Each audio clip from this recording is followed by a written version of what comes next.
হ্যাঁ, বিসমিল্লাহ, আসসালামু আলাইকুম। আলহামদুলিল্লাহ, আমাদের এই মৌচাক থেকে মধু সংগ্রহ করার দৃশ্য। স্বাধীন ভাই, কি অবস্থা? জি আলহামদুলিল্লাহ ভাই।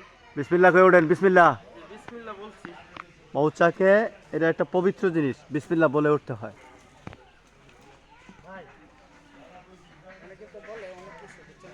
হুম হুম হুম। না, আর বিসমিল্লাহ বলতে হয়। এটা এটা এটা একটা বিশাল ব্যাপার। এটা জিনিসগুলো যদি কেউ জানতো, এত রিক্সে উঠে এটা বিসমিল্লাহ না বললে তো ভাই বিসমিল্লাহ না করলে খুব সমস্যা হয়। সমস্যা এবং আরেকটা ব্যাপার আছে, এখানে মধুর সাথে, হ্যাঁ, মাছির সাথে আল্লাহর সম্পর্ক। সম্পর্ক। কোরআনের আয়াতে আছে, আল্লাহ মাছিকে বইলা দেন তুমি মধু সংগ্রহ করো। জি জি। এরকম কোনো ব্যাপার অন্য কোনো প্রাণীর ব্যাপারে আমি পাই না এখনো। না সুরা কিন্তু নাহাল অর্থ যেটা শব্দটা এই বাইর করছে এটাই মধু।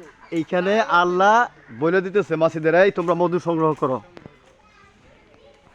সুবহান আল্লাহ। ভাই আর পিছনে যাও। আরো পিছন পিছনে, থেকে হ্যাঁ। দেখা যাবে চা। এই তোমরা খোলা পান এখানে থাকতো না রে বাবা। এই হচ্ছে আমাদের মধু সংগ্রহ করার অনেক উঁচা গাছ। এটা একবারে জুরবাড়িয়া গ্রামের মধ্যপাড়া। এখানে এই চারটি অনেক উঁচা গাছ। এটা হচ্ছে করই গাছ বলে আর কি। করই গাছের অনেক উপরে চারটা করছে। আল্লাহু আল্লাহু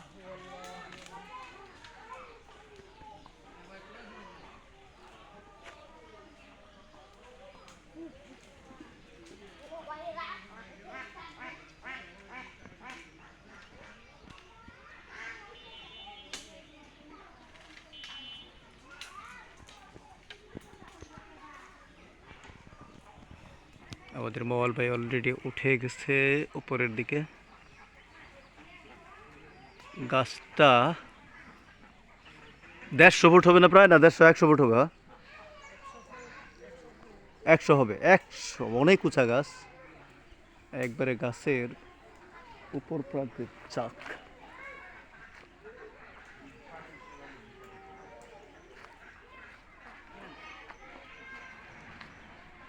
আস্তে আস্তে আস্তে আস্তে আস্তে আস্তে।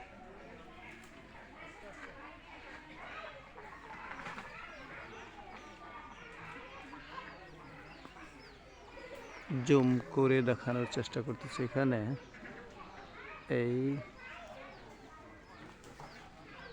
বালতি উঠে যাচ্ছে।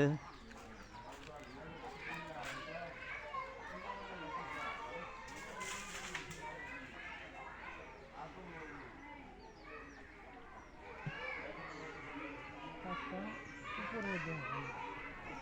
চাকও তো অনেক উপরে দেখা যায় না?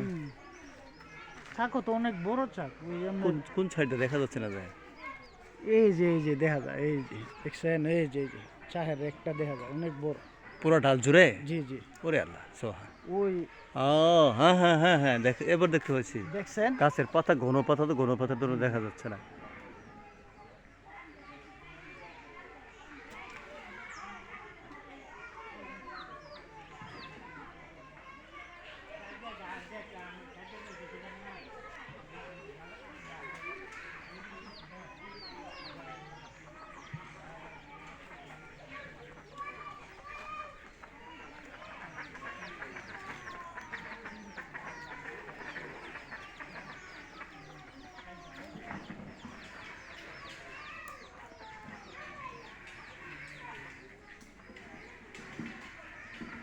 ভাই আরেকটা ম্যাচ আছে।